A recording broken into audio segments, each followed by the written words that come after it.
سلام همه دوستان، همه یاران و رفیقان. عاشقی دروغ بود از برای ما جوانان. ما نمیدانیم که ما را خیره من شیطان. عاشقی گفتم ما را میبرم من ایران.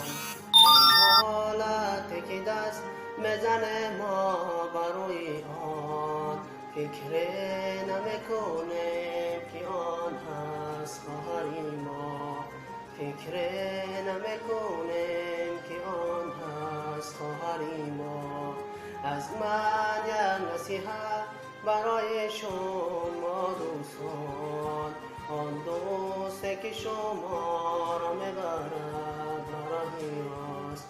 ترس مسلمان نشد و پیرو شیطان. کو دوستی که عاشق شود به خواندن قرآن. کو دوستی که عاشق شود به خواندن قرآن. کو دوستی که عاشق شود به